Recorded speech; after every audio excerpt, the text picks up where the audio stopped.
पहिलो राजा 19 मा लेखिएको छ।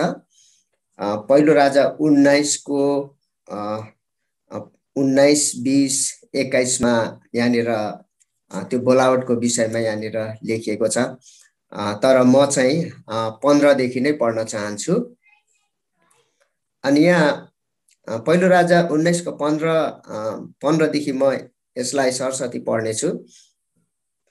यहाँ यसरी लेखिएको छ, परमप्रभुले तिनलाई भन्नुभयो भनेपछि एलियालाई भन्नुभएको यो चाहिँ, त जुन बाटो आएको छस् त्यही बाटो फर्किएर दमस्कसको मरुभूमिमा जा। जब त त्यहाँ पुग्छस् तब हजाएललाई आरामको राजा अभिषेक गर।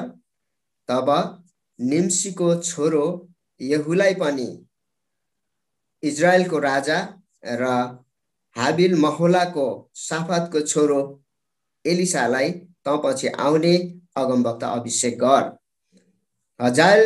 हजाएलको तरवारबाट उम्कनेलाई यहुले मार्नेछ र यहुको तरवारबाट उम्कनेलाई एलिसाले मार्नेछ। तापनि 7,000 जनालाई म इजरायलमा बचाइ राख्छु, ती सबै जसले बालको सामुन्ने आफ्नो घोडा टेकेका छैनन् र जसका ओठले त्यसलाई चुम्बन गरेका छैनन्। अनि 19 मा यसैले एलिया त्यहाँबाट गए र साफातको छोरो एलिसालाई भेट्टाए। तिनी 12 हल गोरुहरूका साथ खेत जोतिरहेका थिए। तिनी चाहिँ तीमध्ये 12 हललाई जोतिरहेका थिए। एलियाले गएर आफ्नो खास्टो तिनीमाथि ओढाइदिए। तब एलिसाले आफ्ना गोरुहरू छोडेर एलियाको पछि दगुरे र भने, कृपा गरी मलाई आफ्ना बाबु र आमालाई चुम्बन गरेर बिदा दिनुहोस्, त्यसपछि म तपाईको पछि लाग्नेछु। एलियाले जवाफ दिए, जाऊ न, मैले तिमीलाई के गरेको छु र? अनि 21 मा तब एलिसाले एलियालाई छोडेर गए। तिनले आफ्नो एक हल गोरु लिएर मारे। तिनले हलोका काठहरू जलाएर मासु पकाए र मानिसहरूलाई दिए र तिनीहरूले खाए। त्यसपछि तिनी एलियाको पछि लागे र तिनको चाकर भए। यहाँनिर सरस्वती पढ्दाखेरि हामीले केही कुराहरूलाई बुझिसकेको छौँ।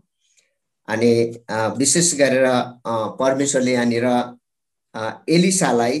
एलियालाई स्पष्ट भनेको छन् कि यहाँनिर के भनेको छन् भन्दाखेरि एलिसालाई त पछि आउने अगमवक्ता अभिषेक गर भनेर भन्नुभएको छ। त पछि आउने अगमवक्ता अभिषेक गर भनेर भन्नुभयो। अनि हजाएलको तरवारबाट उम्कनेलाई यहुले मार्नेछ अनि यहुको तरवारबाट उम्कनेलाई चाहिँ एलिसाले मार्नेछ भनेर यहाँनिर भनेको छ। अनि यो भन्दै के भनेको छ भन्दाखेरि परमप्रभु परमेश्वरले तापनि 7,000 जनालाई म इजरायलमा बचाइ राख्छु भनेर भन्नुभएको छ। 7,000लाई म इजरायलमा चाहिँ बचाइ राख्छु, ती सबै जसले बालको सामुन्ने घोडा आफ्ना घोडा टेकेका छैनन् र जसका ओठले त्यसलाई चुम्बन गरेका छैनन्। यहाँनिर परमेश्वरले चाहिँ स्पष्टसँग एलियालाई भन्नुभएको छ। अनि एलियाले चाहिँ एलिसालाई अभिषेक गरेको छ, ऊ पछि आउने अगमवक्ता। अनि यहाँनिर हामी के देख्दछौँ भन्दाखेरि अनि एलियाले एलिसालाई खोज्दै जाँदाखेरि उसलाई चाहिँ भेटाएको छ। अनि उसलाई भेटाएको छ अनि भेटाउँदाखेरि चाहिँ एलिसा चाहिँ कस्तो अवस्थामा हुन्छ भन्दाखेरि 12 हल गोरुका साथ खेतबारीमा जोतिरहेको भेटाइरहेको हुन्छ हैन। ऊ चाहिँ एकदमै काममा व्यस्त, अथवा ऊ चाहिँ एकदमै 12 हल गोरु भनेको छ यहाँनिर। 12 हल गोरु भनेको निकै ऊ बिजी अनि व्यस्त ऊ थियो त्यो बेलामा। अनि त्यो एकदमै व्यस्त काम गरिरहेको बेलामा भेटाएको छ। तिनी चाहिँ तीमध्ये 12 हल गोरुलाई जोतिरहेको भेटाएको अवस्थामा हामी यहाँनिर देख्दछौँ। अनि एलियाले गएर आफ्नो खास्टो तिनीमाथि ओढाइदिए। अनि जब ऊ काम गरिरहेको थियो, व्यस्त भइरहेको थियो, 12 हल गोरुलाई जोतिरहेको थियो। अनि त्यो बेलामा चाहिँ एलियाले चाहिँ एलिसालाई चाहिँ खास्टो ओढाएको छ त्यहाँनिर चाहिँ। किन भन्दाखेरि सरी किन भन्दाखेरि एलिया पछाडि चाहिँ एलिसा नै अगमवक्ता हुनु पर्थ्यो। त्यो कारणले गर्दाखेरि उसले चाहिँ उसलाई खोज्दै जाँदाखेरि चाहिँ भेटाएपछि चाहिँ खास्टो ओढाइदिएको छ। तब एलिसा आफ्ना गोरुहरू छोडेर एलियाको पछि पछि दगुरेको कुरा हामी देख्दछौँ। अनि जब खास्टो ओढाइदियो अनि खास्टो ओढाइदिइसकेपछि चाहिँ अब एलिसाले चाहिँ एलियाको पछि दगुरेको कुराहरूलाई हामी यहाँनिर देख्दछौँ, पछ्याएको कुराहरूलाई हामी देख्दछौँ। अनि एलिसाले आफ्ना आमा बाबुसँग बिदा लिनु पर्यो, आफ्ना आमा बाबु त्यहाँ इष्टमित्रहरूसँग अनि आफन्तहरूसँग अनि उसको त्यहाँनिर ठुलो एउटा अब बिजनेस व्यापार नै भनौँ, काम भनौँ, त्यो कुराहरूलाई छोड्नु पर्यो उसले त्यहाँनिर। अनि त्यसपछि तिनी एलियाको पछि लागे। अनि फाइनल्ली के हो भन्दाखेरि एलियाको पछि लागे अनि तिनको चाकर भए भनेर यहाँनिर हामी देख्दछौँ। अनि यो चाहिँ एलिसाको बनावट यतिखेर यो तरिकाले भएको कुरा हामी यहाँनिर देख्दछौँ। अनि हामीले यहाँनिर देख्यौँ भनेदेखि चाहिँ हेर्दाखेरि चाहिँ किन एलियालाई बोलाउनु पर्यो त अब परमेश्वरले भन्दाखेरि, एलिसालाई किन बोलाउनु पर्यो भन्दाखेरि एलिया चाहिँ एलियाको अपुरो कामहरू चाहिँ पुरा गर्नु पर्थ्यो यहाँनिर चाहिँ। किन भन्दाखेरि विशेष गरेर इजरायल चाहिँ के भएको थियो भन्दाखेरि त्यहाँ ध्वस्त भइरहेको थियो होइन। हामीले एलियाको बारेमा तपाईँहरू मैले पढ्दाखेरि हामीले त्यहाँनिर देख्दछौँ। अनि त्यहाँको वेदीहरू भत्केको कुराहरू हामी देख्दछौँ। अनि त्यहाँ एकदमै नष्ट भएको मन्दिरहरू नष्ट भएको कुराहरूलाई हामी देख्दछौँ। अनि त्यहाँको अवस्था चाहिँ एकदमै जीर्ण भएको कुराहरूलाई तपाईँहरू मैले देख्दछौँ। अनि त्यस्तो अवस्थामा त्यस्तो जोखिमहरूको बिचमा चाहिँ के गर्नु पर्थ्यो भन्दाखेरि त्यहाँनिर चाहिँ फेरि त्यहाँको मूर्ति पूजाहरूलाई, त्यहाँको मूर्ति पूजाका कामहरूलाई, त्यहाँको बालको कुराहरूलाई, बाल देवताको कुराहरूलाई चाहिँ फेरि त्यहाँनिर भत्काउनु पर्ने थियो। अनि यो चाहिँ कसरी भित्रिएको थियो भन्दाखेरि, कसरी इजरायल चाहिँ नष्ट भइरहेको थियो भन्दाखेरि जिजिबेलले चाहिँ के गरेको थियो भन्दा इजिबेलले चाहिँ के गरेको थियो भन्दाखेरि बाल भित्राएको थियो।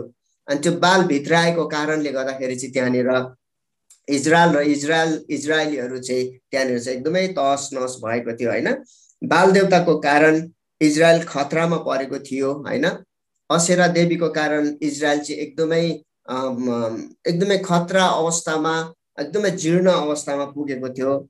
अनि बालको पूजा, मूर्ति पूजाले इजरायललाई तहस नहस पारेको थियो। बाल देवताको अनि बालको मूर्ति पूजाको कारणले गर्दाखेरि के भएको थियो भन्दाखेरि इजरायल चाहिँ एकदमै के थियो भन्दाखेरि तहस नहस भएको थियो। त्यहाँनिर चाहिँ त्यहाँको मन्दिरहरू भत्काइएको थियो, त्यहाँको सेवाको सिस्टमहरू चाहिँ टोटली त्यहाँनिर रद्द भएको थियो। परमेश्वरको त्यहाँनिर काम थिएन, परमेश्वरको विरुद्धमा थियो त्यहाँनिर चाहिँ। अनि त्यो अवस्था भएर गइरहेको थियो इजरायल चाहिँ। यसलाई तपाईँहरू मैले हेर्दैछौँ, इजरायलको मन्दिर र वेदीहरू भत्काइएको थियो होइन। त्यो बेलामा इजरायल र इजरायलीहरू पूर्ण रूपमा इजरायलको मन्दिरहरू ध्वस्त बनाइएको थियो। बाल र बालका झुटा अगमवक्ताहरू इजरायलको विरुद्धमा खनिएको थियो होइन, झुटा अगमवक्ताहरू। अनि बालका पुजारीहरू चाहिँ के थियो भन्दाखेरि इजरायलको विरुद्धमा थियो यिनीहरू चाहिँ। इजरायलबाट बालको मूर्ति पूजा हटाउन, महान र कठिन कार्य पुरा गर्न एलिया अगमवक्ताको बोलावट चाहिँ यो कारणले भएको थियो होइन। एलिया अगमवक्ताको बोलावट थियो। अनि त्यस पछाडि एलिसालाई अनि बोलावट गरियो त्यस पछाडि चाहिँ। अनि जस्तै एलियाको अपुरो काम पुरा गर्नको लागि एलिसालाई परमप्रभुले बोलाउनु भएको कुरा हामी यहाँनिर देख्दछौँ। किन भन्दाखेरि एलियाबाट पुरा भइसकेको थिएन। अनि हामीले अघि भर्खर पढ्यौँ 7,000 मानिसहरूलाई उहाँले लुकाएर राख्नु भएको छ, त्यो कुराहरू हामीले देख्यौँ। त्यो मध्येमा एलिसा पनि एकजना पर्छन्। अनि जसले चाहिँ बालको सामु घुँडा टेकेको छैन। अनि बाल देवताको कारणले गर्दाखेरि इजरायलको सम्पूर्ण धार्मिक कुराहरू आत्मिक कुराहरू चाहिँ सबै तहस नहस भएको थियो। अनि त्यो पुरा गर्नको लागि चाहिँ एलिसाको बोलावट चाहिँ एकदमै जरुरी थियो, महत्त्वपूर्ण थियो हैन। अनि त्यति मात्र हैन, के गर्नु पर्थ्यो भन्दाखेरि इजेबेललाई मारिनु पर्थ्यो, किनभने इजेबेलले भित्र आएको थियो। बाल देवता चाहिँ इजेबेल रानीले भित्र आएको थियो, इजेबेललाई मारिनु पर्थ्यो। आहाबको परिवारलाई मारिनु पर्थ्यो हैन, आहाबको परिवारलाई पनि सखा पारिनु पर्थ्यो, किन भन्दाखेरि एलियाले यो काम पुरा गर्न सकेको थिएन। तर अब एलिसाले गर्नु पर्थ्यो चाहिँ, इजेबेललाई मार्नु पर्थ्यो, आहाबलाई मार्नु पर्थ्यो, बालको मूर्ति र बालका सेवकहरू, झुटा अगमवक्ता र बालका अगमवक्ताहरूलाई मारिनु पर्थ्यो। यो पुरा भइसकेको थिएन, तर यो काम चाहिँ कसले गर्नु पर्थ्यो भन्दाखेरि एलिसाले गर्नु पर्थ्यो। अनि बालका मन्दिरहरू मूर्ति पूजाहरू नाश गरिनु पर्थ्यो। टोटली त्यहाँनिर चाहिँ के गर्नु पर्थ्यो भन्दाखेरि त्यसलाई चाहिँ नाश गर्नुपर्ने थियो हैन, जसको लागि एलिसालाई प्रभुको बोलावट र अभिषेक भएको थियो हैन। अनि यो बोलावट र अभिषेक हुनुको मुख्य कारण चाहिँ के थियो भन्दाखेरि इजरायलको मूर्ति पूजालाई चाहिँ हटाउनु पर्थ्यो। इजरायलको मूर्ति पूजालाई चाहिँ के गर्नु पर्थ्यो भन्दाखेरि पूर्ण रूपमा त्यहाँबाट चाहिँ निकाल्नु पर्थ्यो। अनि यस्तो ठुलो जोखिम उठाउनु पर्ने थियो। अनि यो अवस्थामा हुँदाखेरि चाहिँ उसको चाहिँ एलिसाको चाहिँ बोलावट यहाँनिर हामी देख्दछौँ। एलिसाको बोलावट चाहिँ यहाँनिर यसरी भएको छ। त्यसले गर्दाखेरि यहाँनिर तपाईँ र मैले के देख्दछौँ भन्दाखेरि अनि जब यो खालको बोलावट अनि यो खालको जोखिमहरू उठाउनु पर्दाखेरि चाहिँ एलिसाले चाहिँ के गर्नु पर्यो भन्दाखेरि सबै आफ्नो कामहरूलाई छोड्नु पर्यो उसले चाहिँ हैन। उसको चाहिँ के त, उसको चाहिँ उसको महत्त्वपूर्ण कुराहरू, उसको बिजनेसहरू, उसको कामहरूलाई, उसको परिवारहरूलाई, उसको फ्यामिली, उसको आफन्तहरूलाई चाहिँ उसले के गर्नु पर्यो भन्दाखेरि छोड्नु पर्यो। उसले त्यो कुराहरूलाई थाहा पाएको थियो हैन। एलिसाले आफूलाई त्यो बेलामा के गर्नु पर्यो भन्दाखेरि इन्कार गर्नु पर्यो हैन। एलिसाले आफूलाई इन्कार गर्नु पर्यो, किनभने ऊ भित्र चाहिँ धेरै ठुलो जिम्मा अथवा काम थियो, कामहरू पुरा गर्नुपर्ने थियो। उसको बोलावटै त्यो तरिकाले बोलाइएको थियो उसलाई चाहिँ। अनि त्यो कारणले गर्दाखेरि परमेश्वरले के भन्नु भन्दाखेरि तपछिको अगमवक्ता चाहिँ एलिसालाई तैँले अभिषेक गर भनेर भन्नुभयो। अनि अब एलिसाको जिम्मेवार चाहिँ यहाँनिर चाहिँ एकदम ठुलो थियो। अनि त्यो बोलावट उसले बुझेको कारणले गर्दा, त्यो बोलावटमा ऊ गाभिएको कारणले गर्दाखेरि, त्यो अभिषेकमा ऊ खडा भएको कारणले गर्दाखेरि चाहिँ पहिलो नम्बरमा एलिसाले चाहिँ के गर्नु पर्यो भन्दाखेरि आफूले आफूलाई इन्कार गर्नु पर्यो हैन। उसले चाहिँ के गर्नु पर्यो भन्दाखेरि उसले आफूलाई इन्कार गर्नुपर्ने अवस्थाहरू आयो त्यहाँनिर। अनि हामी देख्दछौँ अनि एलिसाको बोलावट अनि एलिसाको अभिषेकको कारणले के भयो भन्दाखेरि उसले चाहिँ सबै कुराहरू छोडेर चाहिँ एलियाको पछि लाग्नु पर्यो अथवा एलियाको चाकर बन्नु पर्यो। उसले चाहिँ सबै कुराहरूलाई त्याग्नु पर्यो। उसले चाहिँ उसँग सबै कुराहरू थियो त्यो बेलामा, तर पनि उसले के गर्नु पर्यो भन्दाखेरि एलियालाई पछ्याउनु पर्यो अथवा एलियाको चाकर बन्नु पर्यो हैन। अनि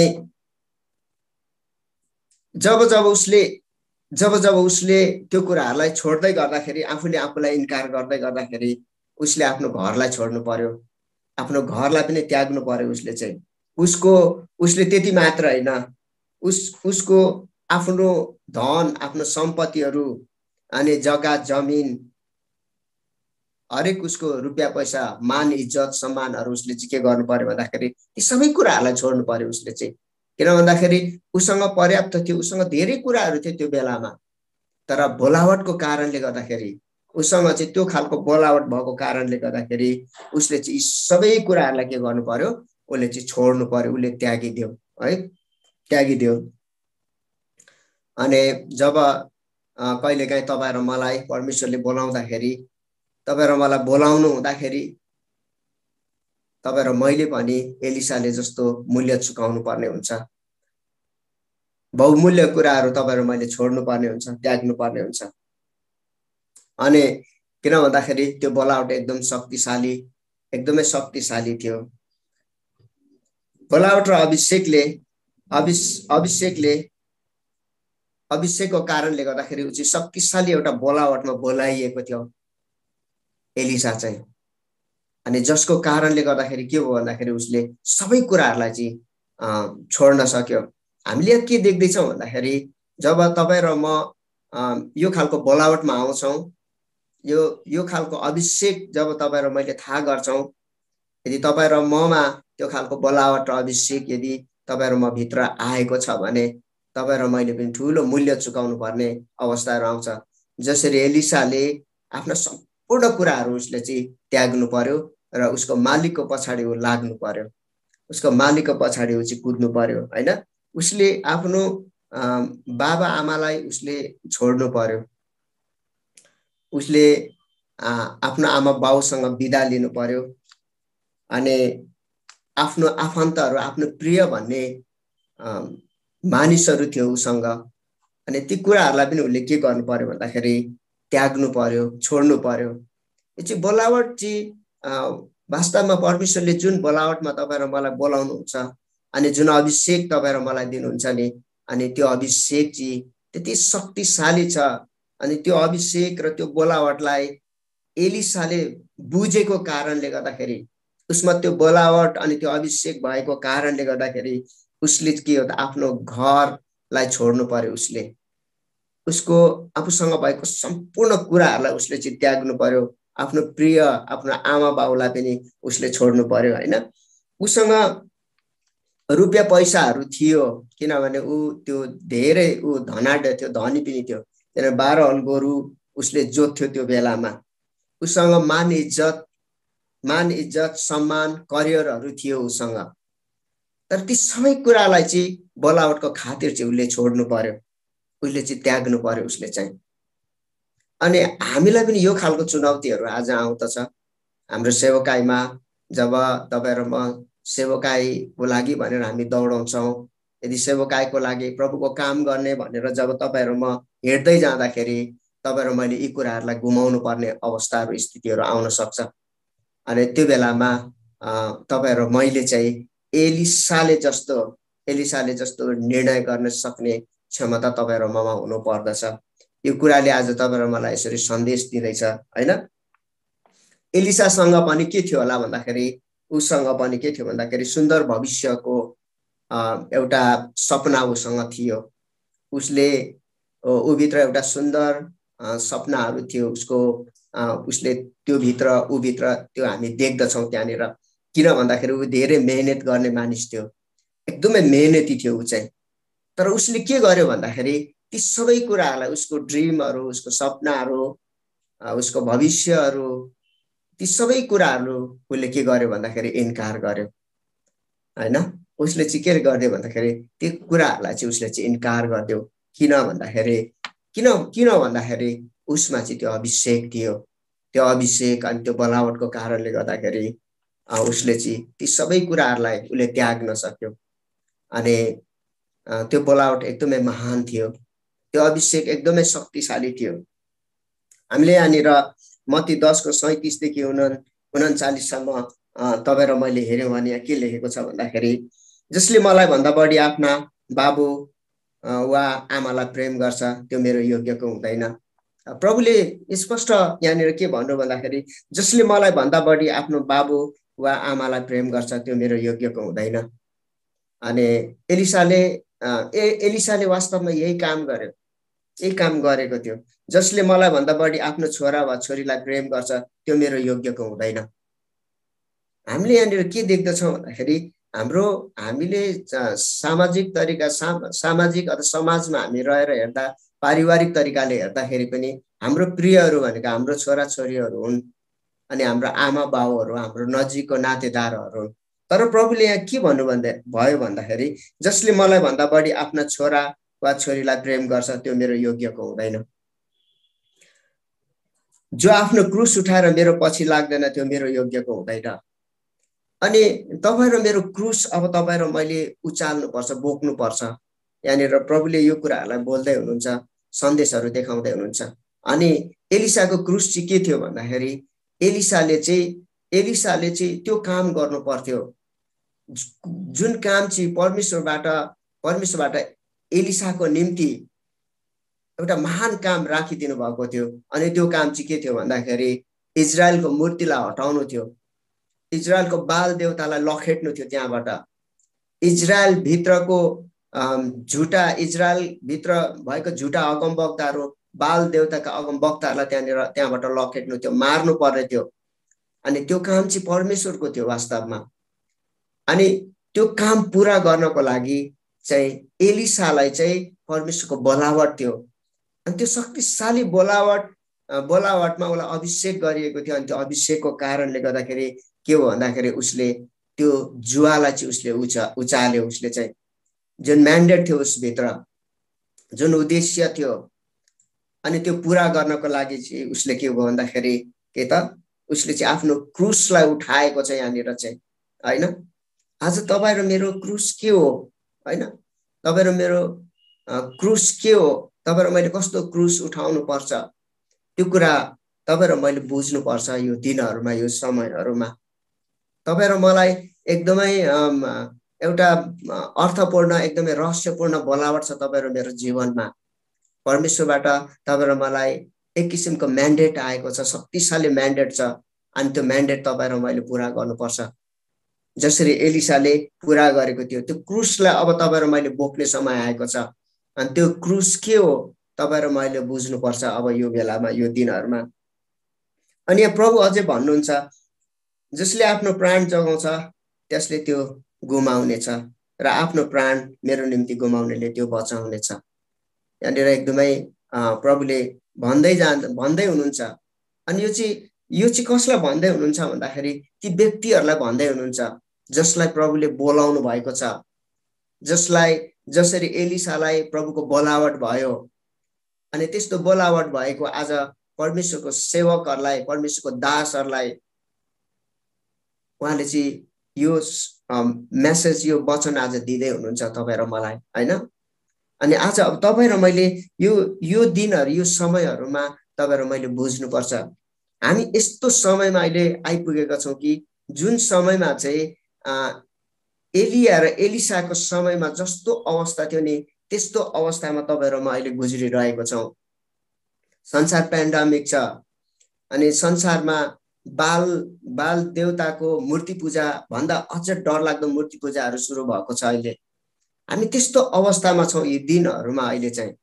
अनि अब तपाईँ र मैले बुझ्नु पर्दछ कि जसरी एलिसामा जुन खालको जिम्मेवार र जुन खालको अभिषेक, जुन खालको बोलावट छ, त्यो बोलावट तपाईँ र हाम्रो यो पुस्तालाई अहिले त्यो बोलावटमा प्रभुले बोलाइराख्नु भएको छ। त्यो कुरालाई आज तपाईँ र मैले बुझ्नुपर्छ। अनि आजको एलिसाहरूले के गर्दैछौँ हामीले, त्यो कुरा एकदमै बुझ्नु जरुरी छ। बोलावट र अभिषेकको पछि लाग्दा हामीसँग केही नहुन सक्छ।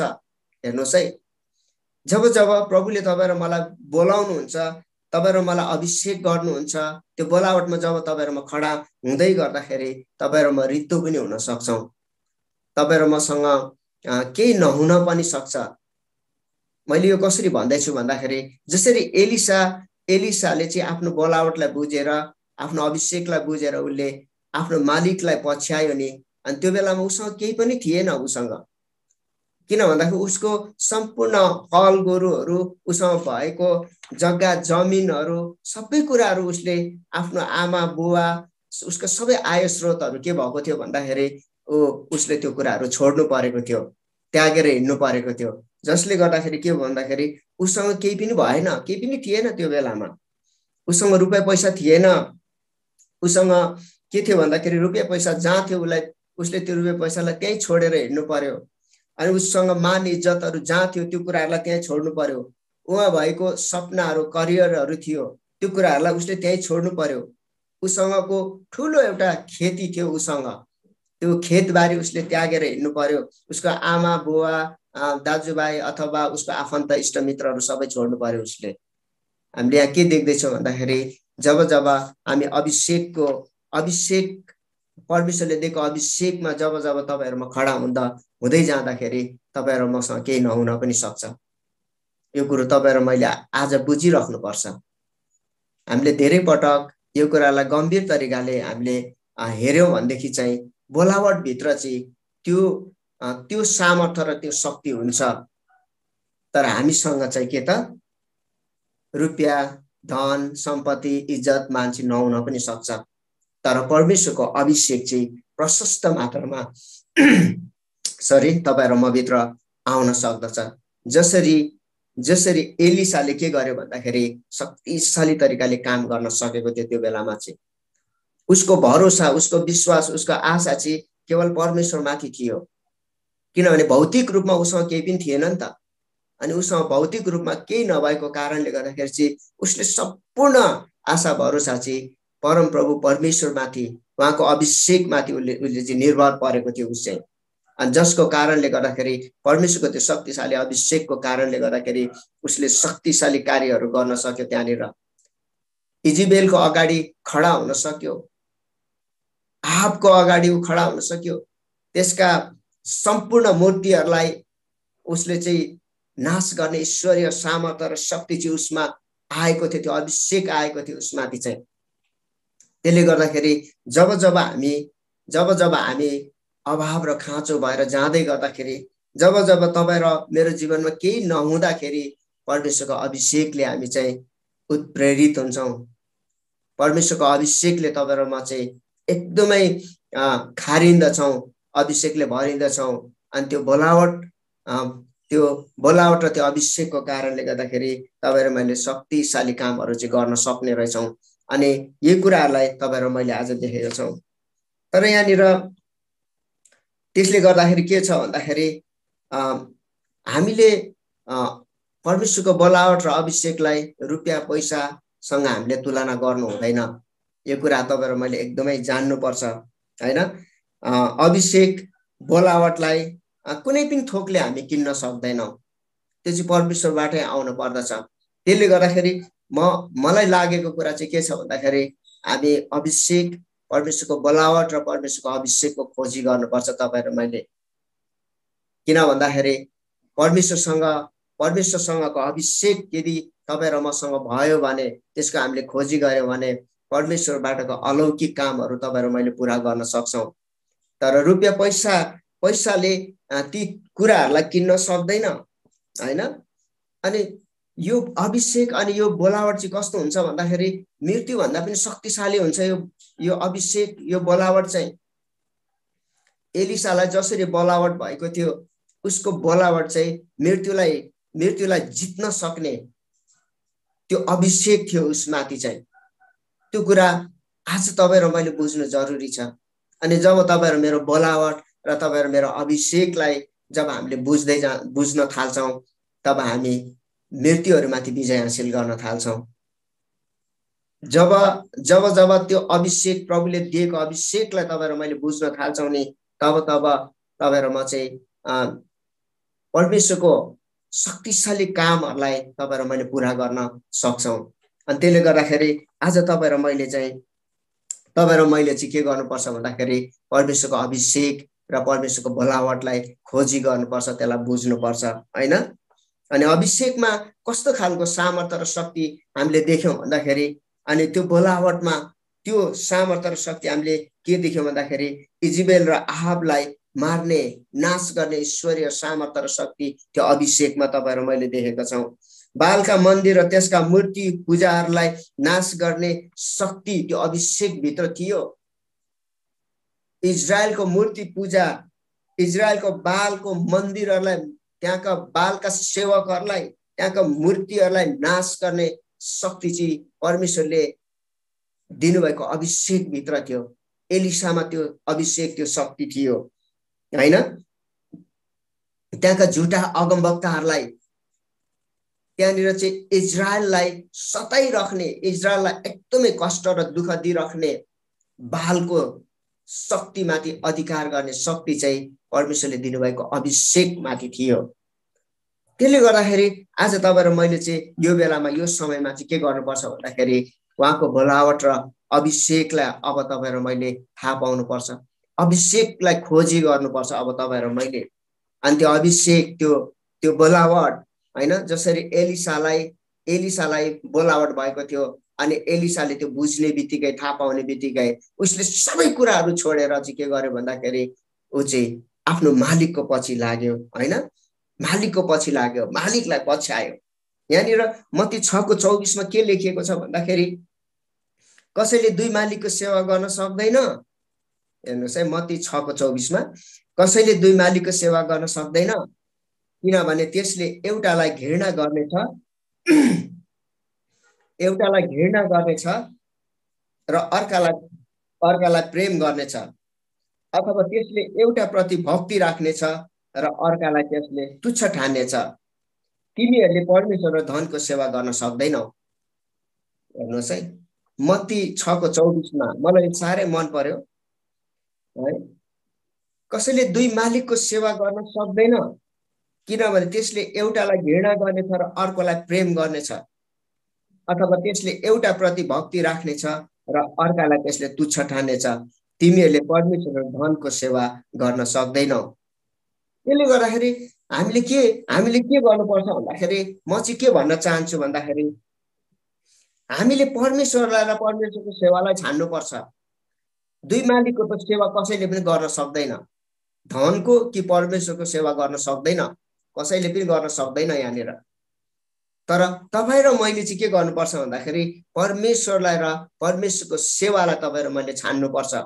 तपाईँ र मेरो चुनाव चाहिँ, हाम्रो चुनाव चाहिँ के हुनु पर्यो भन्दाखेरि परमेश्वरको सेवा अथवा परमेश्वरलाई हामीले छान्नु पर्यो। धन सम्पत्ति रुपियाँ पैसा र परमेश्वरको सेवा, दुई मालिकको हामीले सेवा गर्न सक्दैनौँ। कि मान्छेले रुपियाँ पैसाको सेवा गर्छ, रुपियाँ पैसाको सेवा गर्छ अनि परमेश्वरलाई चाहिँ उसले चाहिँ तुच्छ ठान्छ। परमेश्वर चाहिँ भनि नै राखेको हुन्छ, तर परमेश्वरलाई उसले तुच्छ ठानिरहेको हुन्छ।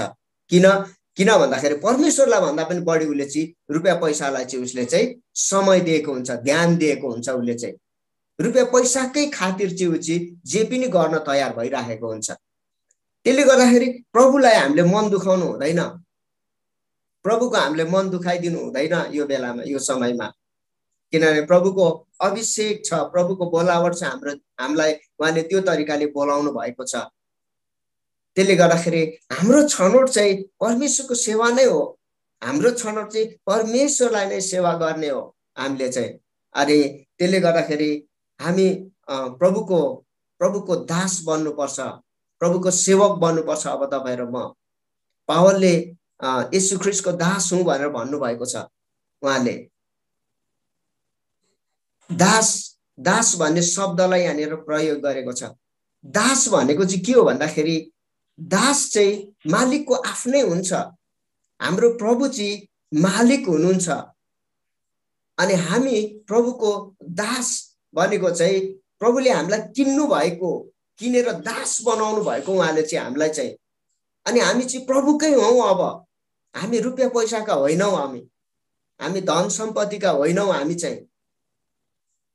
हामी चाहिँ बाल देवताका होइनौँ, हामी असेरा देवीका होइनौँ, तर हामी चाहिँ हाम्रो प्रभुका हौँ, जसले मृत्युलाई नाश गरेर बौरी उठ्नु भएको छ, जसले रगत बगाउनु भएको छ, रगतले तपाईँ र मलाई किन्नु भएको छ। उही प्रभुका हौँ हामी चाहिँ। त्यसले गर्दाखेरि हामीले हाम्रो प्रभुको दास बन्नुपर्छ। म यो कुराहरू भन्न चाहन्छु यी दिनहरूमा।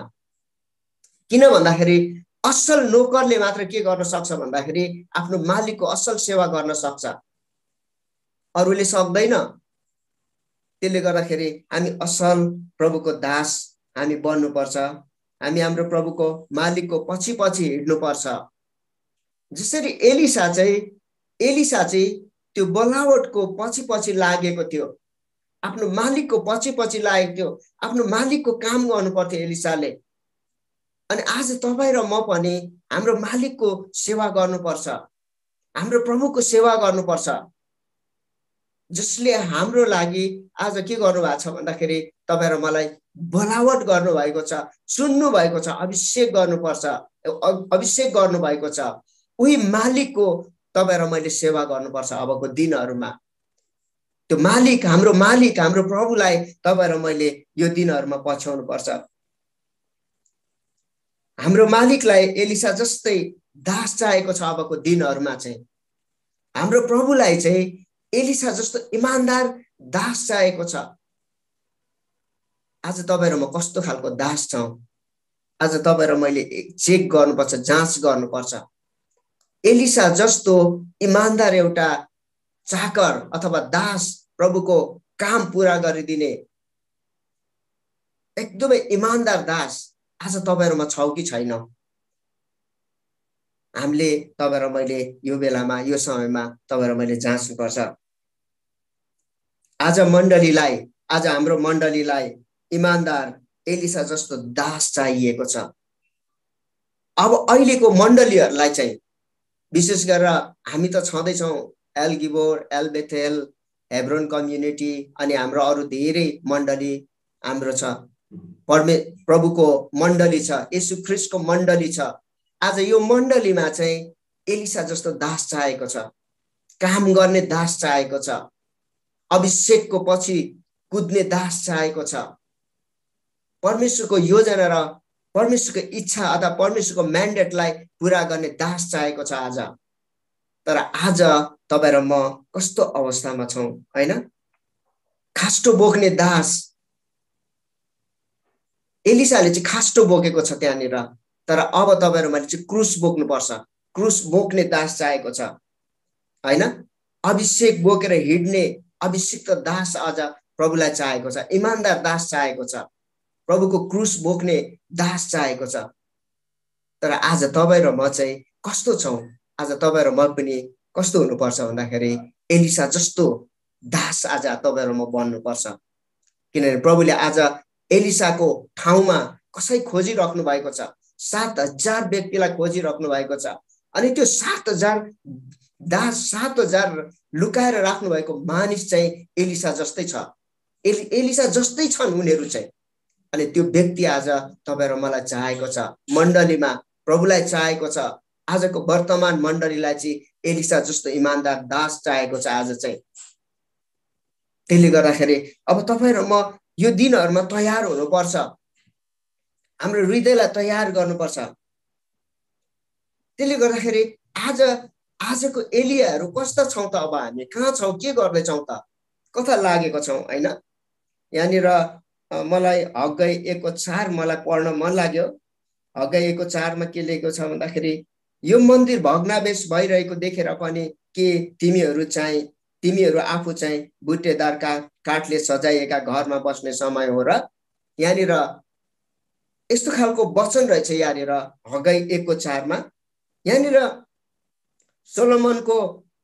सोलोमन राजाको बेलामा मन्दिर भत्काएको हुन्छ, त्यहाँनिर चाहिँ मन्दिर तहस नहस बनाएको हुन्छ, त्यहाँनिर सेवकहरू तहस नहस भएको हुन्छ, त्यहाँनिर चाहिँ त्यहाँको सेवाहरू तहस नहस भएको हुन्छ। सोलोमनको मन्दिर भग्नावेश भएको हुन्छ त्यहाँनिर। अनि त्यो अवस्थामा चाहिँ त्यहाँनिर चाहिँ मानिसहरू चाहिँ कस्तो हुँदो रहेछन् भन्दाखेरि यो मन्दिर भग्नावेश भइरहेको देखेर पनि के तिमीहरू आफू चाहिँ बुट्टेदार काठले सजाएका घरहरूमा बस्ने समय हो र भनेर यहाँनिर हग्गाई अगमवक्ताद्वारा परमेश्वर बोल्नु भएको छ, हैन? हग्गाई अगमवक्ताद्वारा परमेश्वर बोल्नु भएको छ। आज हाम्रो मण्डली कस्तो छ? आज तपाईँ र मैले बुझ्नुपर्छ। सोलोमनको मन्दिर त तहस नहस भएको थियो, त्यहाँनिर भग्नावेश भएको थियो, त्यहाँनिर केही थिएन। तर त्यो बेलामा मानिसहरू मन्दिर निर्माण गर्नतिर लाग्नु पर्ने थियो। प्रभुले त्यही भन्दै हुनुहुन्छ, सोलोमनको मन्दिर निर्माण गर्नु पर्थ्यो, त्यहाँको वेदीहरू खडा गर्नु पर्ने थियो। तर तिमीहरू त आफूले काठको बुट्टेदार, हैन? आफू चाहिँ बुट्टेदार काठले सजाएको घरहरू बनाउँदैछौ। तिमीहरूले चाहिँ मन्दिर बनाउनु पर्ने थियो, परमेश्वरको मन्दिर बनाउनु पर्ने थियो, तर तिमीहरू त बुट्टेदार घरमा बसिरहेको छौ। प्रभुले यहाँनिर सोध्नु भएको छ। अनि आज हामी कस्तो अवस्थामा छौं? आज तपाईँ र मैले जाँच गर्नुपर्छ, चेक गर्नुपर्छ।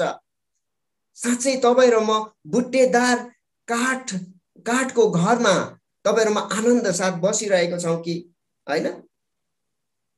महलहरू सजाइरहेको छौं कि तपाईँ र मैले, हैन? आजको एलिसाहरूले चाहिँ आफ्नै महलहरू सजाउँदै छन् कि? हेर्नुहोस् है, प्रभुले के कुराहरू सोध्दै हुनुहुन्छ यो बेलामा?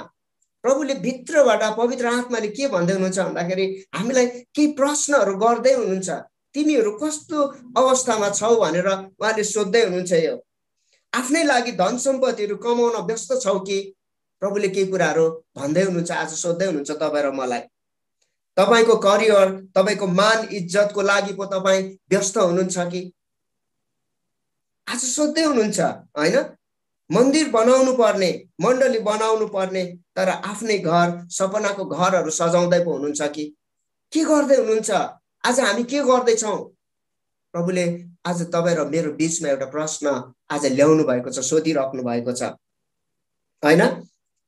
आफूलाई के त आधुनिक संसारको मोहले हामीलाई खिचिरहेको छ कि?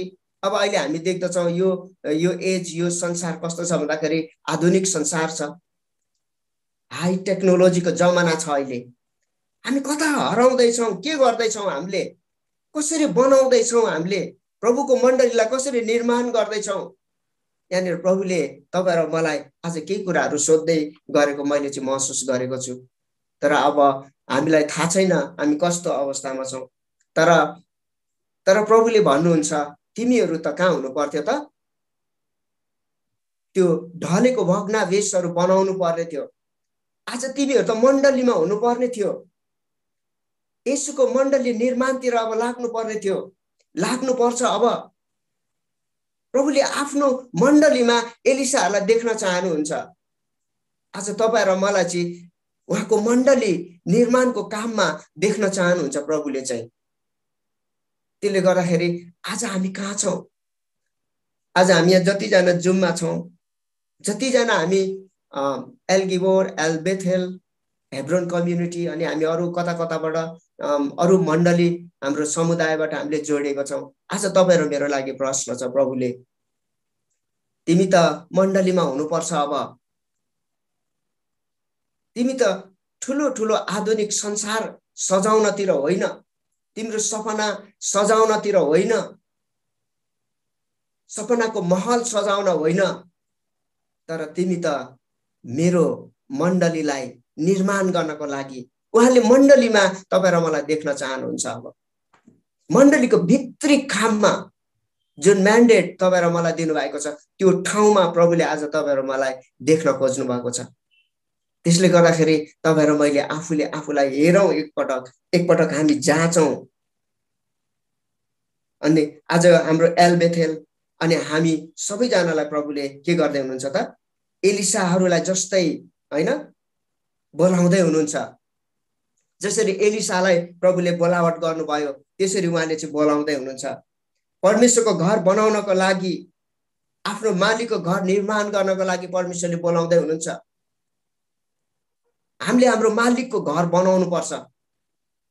हामीले हाम्रो घर होइन, हाम्रो बुट्टेदार घर होइन, तर हाम्रो मालिक, हाम्रो प्रभुको घर बनाउनु पर्छ, मण्डली बनाउनु पर्छ, मण्डली निर्माण गर्नुपर्छ। अनि त्यो निर्माण गर्ने अभिषेक प्रभुले तपाईँ र मलाई दिनुभएको छ। त्यो एलिसाहरूलाई आज दिनुभएको छ। 7,000 मानिसहरू लुकाएर राख्नु भएको छ, जसले यो संसारको अभिलाषासँग, बालको मूर्तिसँग चुम्बन गरेको छैन। ती व्यक्तिहरू आज खडा हुनु पर्दछ। अनि ती व्यक्तिहरूले, ती एलिसाहरूले के गर्नुपर्छ? हाम्रो मालिकको घर निर्माण गर्नुपर्छ। तर हामी व्यस्त छौँ। आज संसारमा हामी हराएको छौँ। अहिले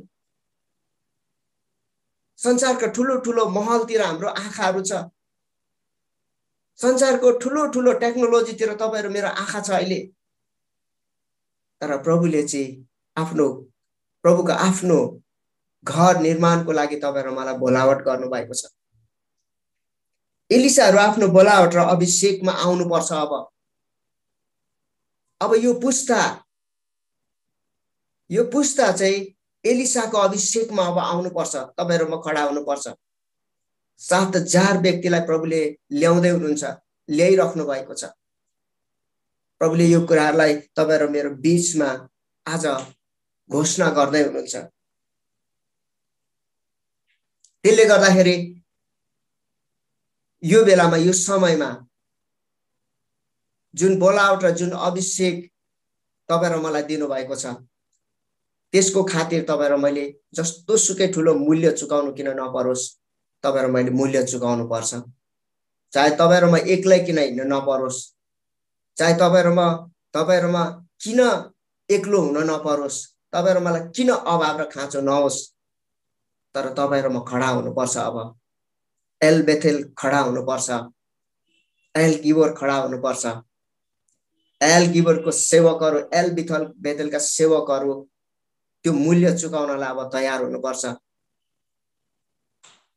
हेब्रोन कम्युनिटीका सेवकहरू अब दासहरू अब त्यो मूल्य चुकाउनलाई खडा हुनु पर्दछ अब हामी। अनि परमेश्वरले तपाईहरु मलाई त्यो अभिषेक र त्यो बोलावटमा बोलाउनु भएको छ, उहाँले तपाईहरु मलाई गाप्नु भएको छ। त्यसले गर्दाखेरि परमेश्वरले आज आफ्नो एलिसाहरूलाई 7000 व्यक्तिहरूलाई उहाँले आफ्नो मण्डलीमा देख्न चाहनुहुन्छ। त्यसले गर्दाखेरि आज तपाईहरुमा यो बेलामा, यो घडी, यो समयमा तपाईहरुमा खडा हुनुपर्छ। एलिसाले जस्तो तपाईहरु मैले धेरै कुराहरू त्याग्नलाई तयार हुनुपर्छ। धेरै कुराहरू छोड्नको लागि त्याग्नु भन्ने शब्दलाई मैले यहाँ आज तपाईहरुको बीचमा बोलेको छु। हामीले अभिषेकको खातिर, बोलावटको खातिर धेरै अवसरहरू, सुन्दर कुराहरूलाई तपाईहरु मैले त्याग्न सक्नुपर्छ। तर आज तपाईहरुमा कस्तो अवस्थामा छौं, हामीले जान्छौं। त्यसले गर्दाखेरि आजको वचनको सेवालाई म यही राख्न चाहन्छु। एलिसाको बोलावटबाट तपाईहरु मलाई परमेश्वरले केही सन्देशहरू दिनुभएको कुरालाई म यही राख्न चाहन्छु।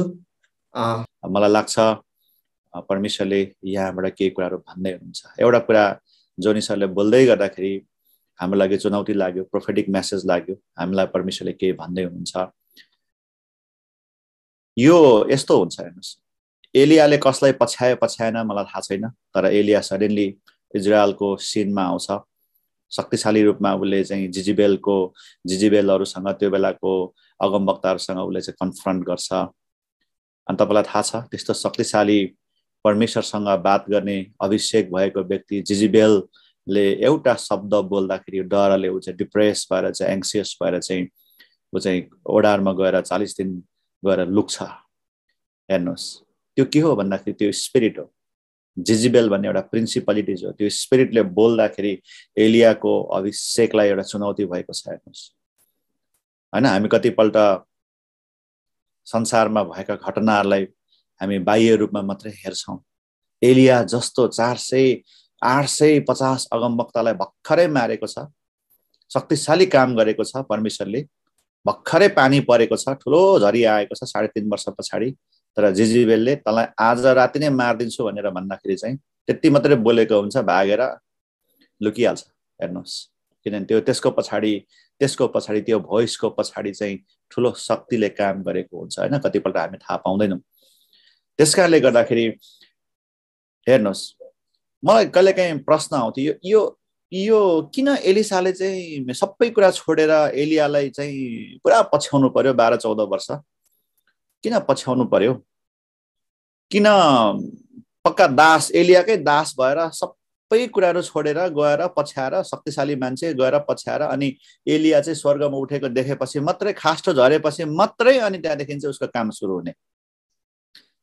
मेरो मनमा प्रश्न थियो। अनि जोनी ब्रदरले बोल्दै गर्दाखेरि सबैको बोलावट एउटै हुँदैन। एलियालाई परमेश्वरले अर्कै किसिमले बोलाउनु भयो, एलिसालाई अर्कै किसिमले, दाउदलाई अर्कै किसिमले, सामुएललाई अर्कै किसिमले, पावललाई अर्कै किसिमले, पत्रुस अर्कै किसिमले।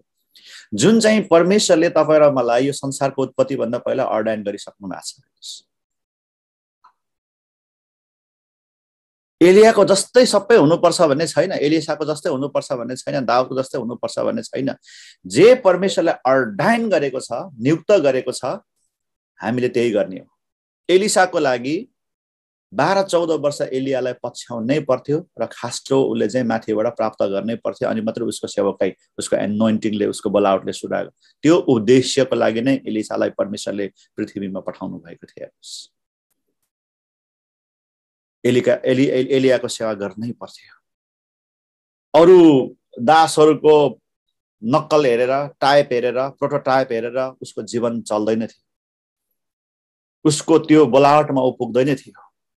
अनि अर्को कुरा चाहिँ एलियाले पुरा गर्न नसकेको मिसनलाई, कामलाई, त्यही कामलाई उसले पुरा गर्नुपर्ने थियो इजरायलमा। मिसन त्यो काम एलियालाई दिएको थियो, एलियाले पुरा गर्न सकेन। एलियालाई गाह्रो पर्यो त्यो बेलामा, उद्देश्य त्यही थियो, जिजेबेललाई खतम गर्नुपर्ने थियो। त्यसको लागि जेहुलाई, एलिसालाई नियुक्त गर्नुपर्ने थियो। अनि जिजेबेल र इजरायलमा त्यो प्रकारको अधर्मलाई निमित्तान्न पार्नको लागि एलियालाई बोलाएको थियो। अनि त्यो कति स्ट्रङ छ, कति कुराहरू आवश्यक पर्छ भन्ने कुराहरू एलियालाई थाहा थियो।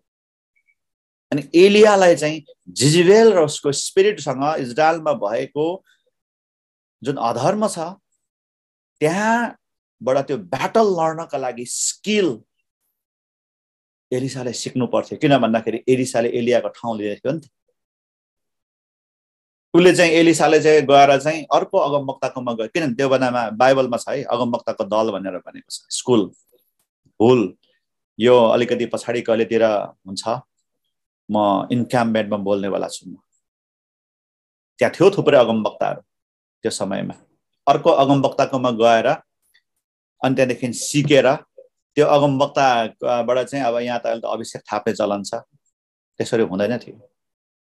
यदि एलिसा एलियाको ठाउँमा अगमवक्ताको सेवकै गर्नु पर्थ्यो भने उसले जिजेबेल र उसका हैन के अरे मानिसहरूलाई बाल देवताको सेवकलाई निमित्तान्न पार्नु पर्थ्यो भने नम्बर 1 मा एलियाकोमा गएर उसले चाहिँ 12-14 वर्ष त्यो सिक्नु पर्थ्यो हैन। त्यो कुराहरू उसले चाहिँ गर्नु पर्थ्यो। त्यो स्ट्राटेजीहरू रणनीतिहरू चाहिँ एलियाबाट सिक्नु पर्थ्यो। किनभने परमेश्वरले त्यो रणनीति एलियालाई दिनुभएको थियो।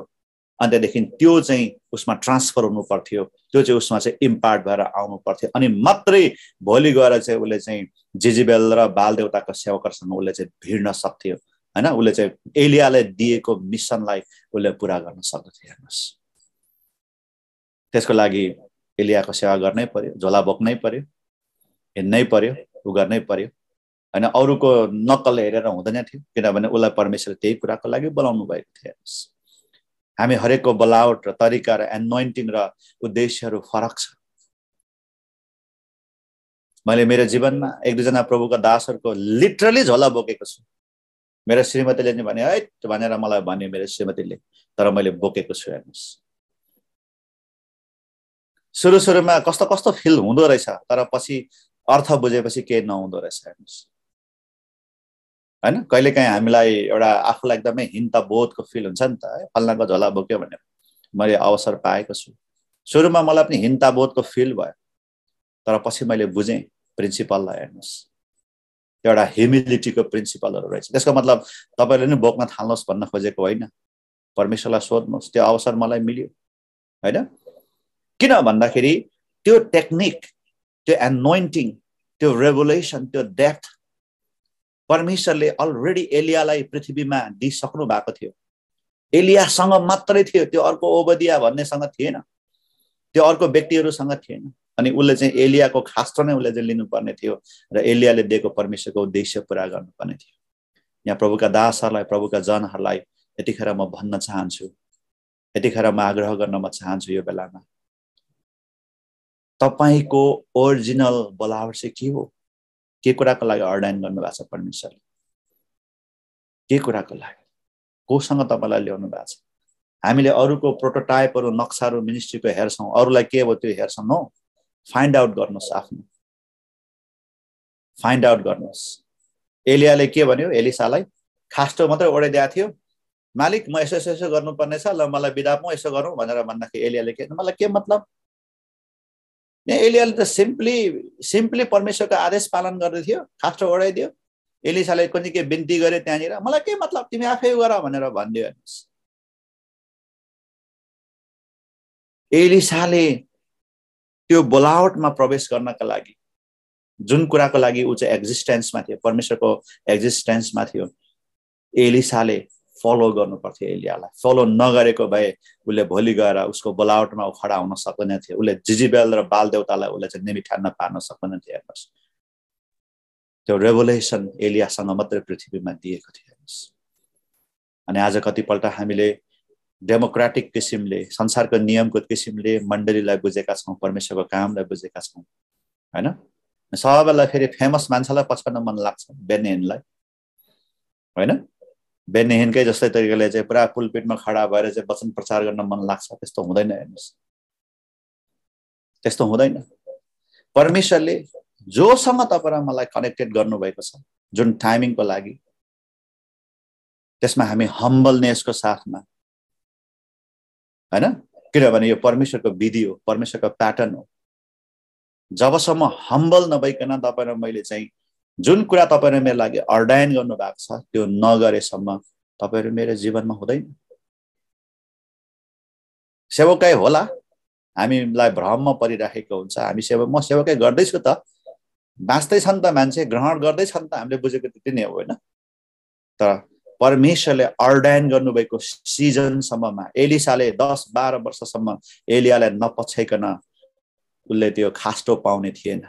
अर्डाइन गरेको टाइमिङसम्म चाहिँ परमेश्वरले जे कुरा तपाईँ र मेरो जीवनमा अर्डाइन गर्नुभएको छ त्यो कुरा तपाईँ र मैले नगरिकन तपाईँ र म परमेश्वरको उद्देश्यमा प्रवेश हुँदैनौँ।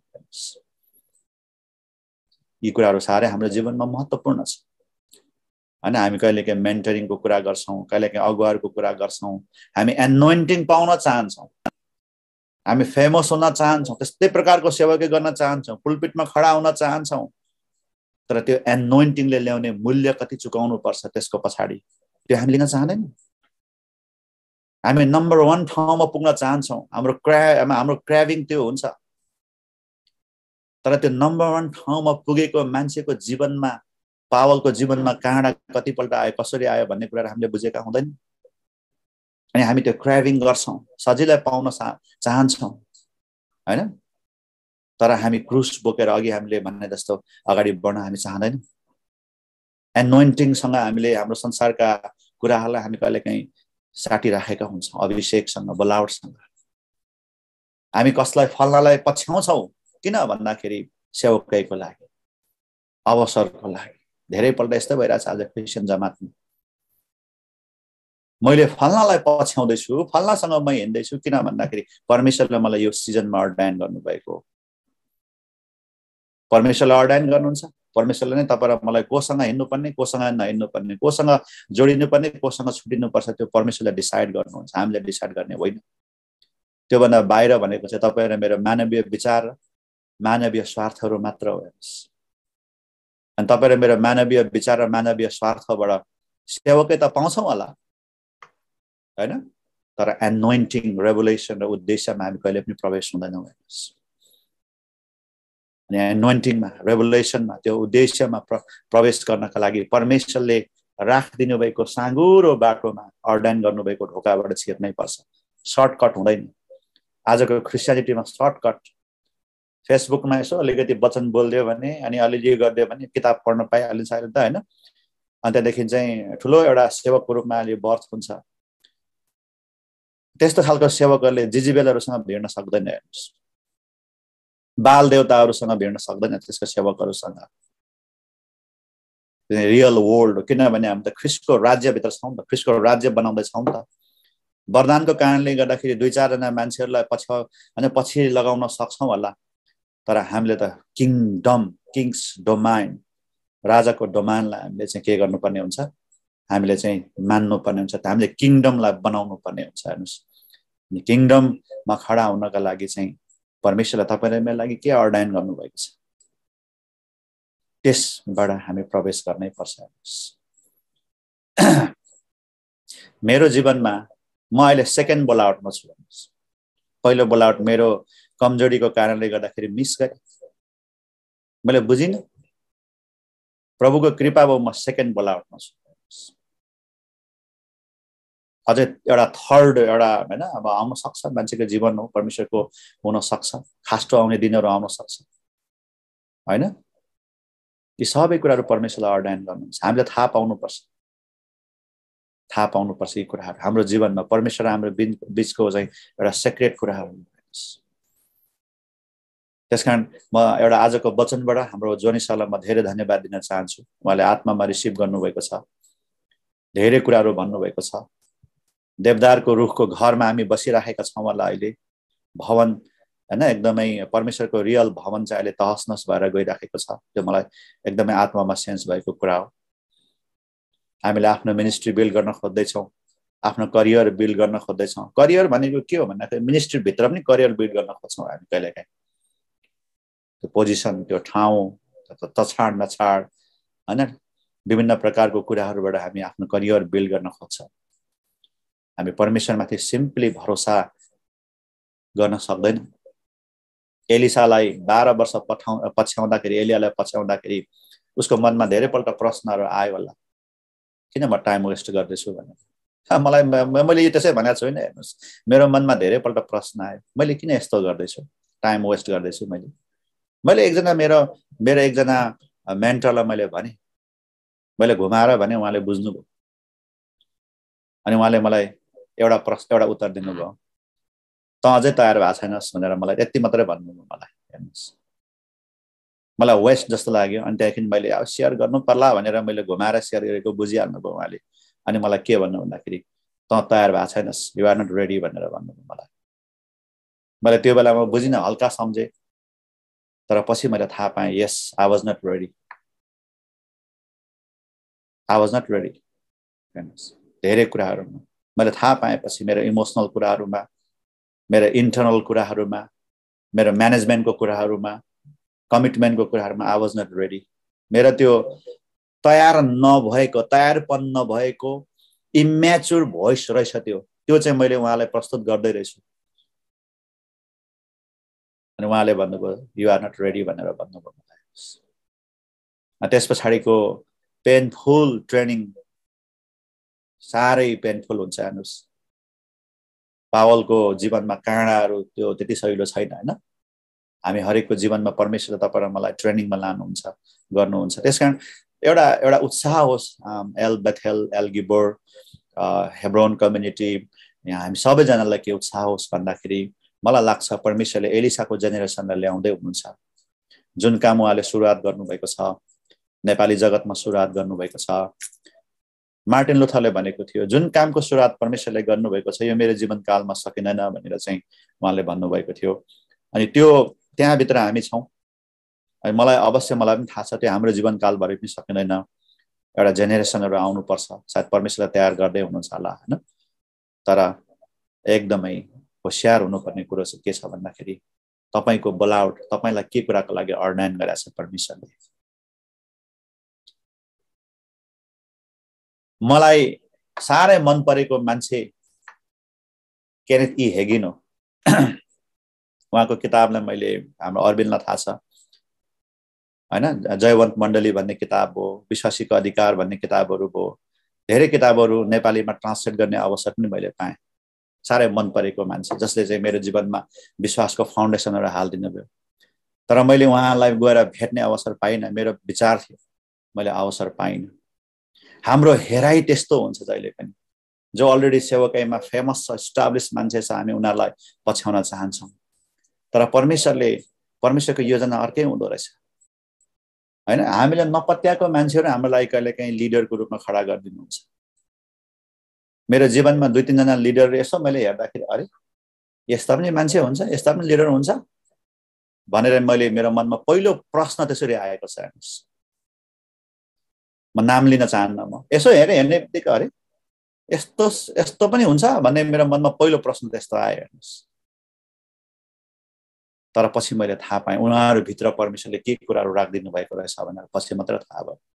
किनभने हाम्रो शारीरिक हेराइ हुन्छ होइन, हाम्रो परिवार हुन्छ, हाम्रो करियरहरू हुन्छ, धेरै कुराहरू हुन्छ जसले तपाईँ र मलाई हाम्रो रियल उद्देश्यमा अगाडि बढ्नका लागि हाम्रो रोक्दछ। हेर्नुहोस्, मलाई लाग्छ साँच्चै नै 2017 सालदेखि एउटा वचनले मलाई खेदिराखेको छ, जसले आफ्नो प्राणलाई मभन्दा बढी प्रेम गर्छ त्यो मेरो लायकको हुँदैन। यदि मलाई पछ्याउँछ भने आफ्नो क्रुसलाई बोकेर होइन, आफ्नो क्रुसलाई बोकेर मलाई पछ्याउ भनेर चाहिँ त्यो वचन 17 सालदेखि मलाई आइराखेको छ। त्यो मेरो लागि हो, हामी सबैको लागि हो। कमिटमेन्टको लेभल, विश्वासको लेभल, रेभुलेसनको लेभल अझै अगाडि बढ्न बाँकी हुन सक्छ मेरो जीवनमा। मैले भने म दोस्रो बोलावटमा, सेकेन्ड टाइमको कल हो यो होइन। अनि यसमा म फेथफुल हुनुपर्छ।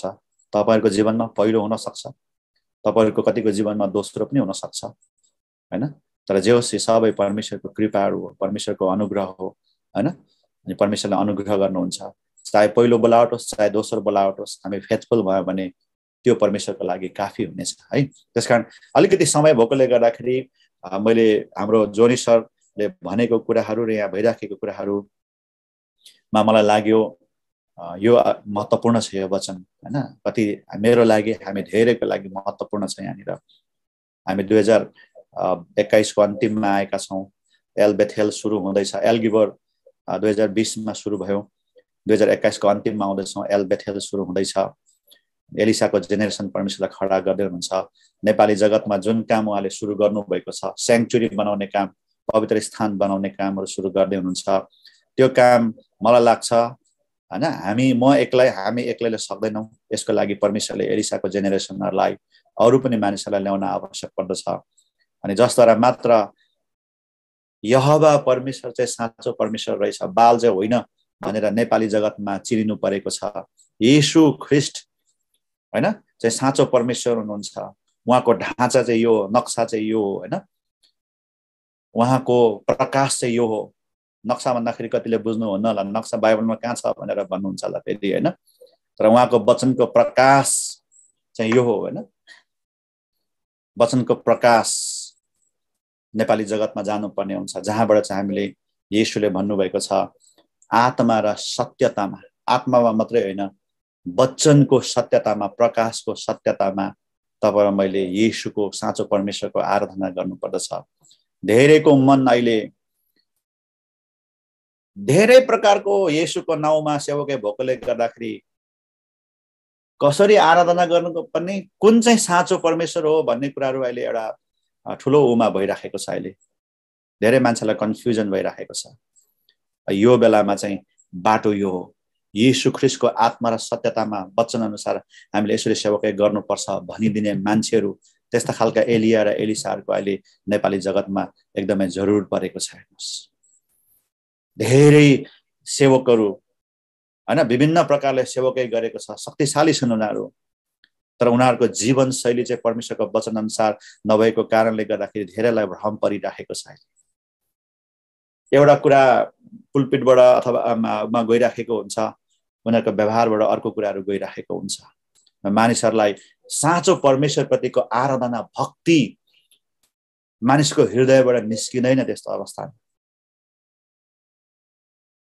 त्यसको मतलब एकदमै पर्फेक्ट अगुवा हुनुपर्छ भन्न खोजेको होइन, तर एटलिस्ट हैन साँचो ख्रीष्ट येशूको रिप्रेजेन्ट हामीले गर्नुपर्ने हुन्छ, प्रतिनिधित्व गर्नुपर्ने हुन्छ। अनि यी कुराहरू नेपाली जगतमा हाम्रो अहिले मण्डलीहरूमा जान आवश्यक परिराखेको छ। हेर्नुहोस्, जसले मात्र विश्वासलाई हैन हामी भित्रको परमेश्वरप्रतिको आराधनालाई, भक्तिलाई, विश्वासलाई बढाउँदछ। जब विश्वासीहरूले, मानिसहरूले, आफ्नो टिमहरूले परमेश्वर प्रति साँच्चै भय राखेको, परमेश्वरलाई पछ्याएको हैन, कमजोरीको बावजुद पनि परमेश्वरप्रति आफ्नो हृदय राखेको देख्छन्, त्यो इम्पार्टेसन जान्छ अनि मानिसको हृदयमा परमेश्वरप्रतिको आदर पलाएर आउँछ, भय पलाएर आउँछ, डर पलाएर आउँछ, विश्वास पलाएर आउँछ। अनि येशू साँचो परमेश्वर हुँदो रहेछ भनेर थाहा पाउँछन्। हेर्नुहोस्, अनि आज धेरै सेवकहरू भइराखेको छ, तर मिसिङ पोइन्ट चाहिँ के छ भन्दाखेरि अनि त्यो भक्ति, त्यो आदर, त्यो आराधना, त्यो वर्शिप, त्यो भय, त्यो फियर, त्यो विश्वास चाहिँ गुमेर गइराखेको छ। अनि आज हामीले एलिया जस्तै यहोवा परमेश्वर चाहिँ साँचो परमेश्वर हुनुहुन्छ भनेर बाटो देखाउन अहिलेको मण्डलीलाई एकदमै आवश्यक छ। एकदमै एकदमै महत्त्वपूर्ण कुराहरू छ, यही कुराहरू छ। त्यसकारणले गर्दाखेरि हाम्रो जोनी सरलाई हामी धेरै धन्यवाद दिन चाहन्छौँ।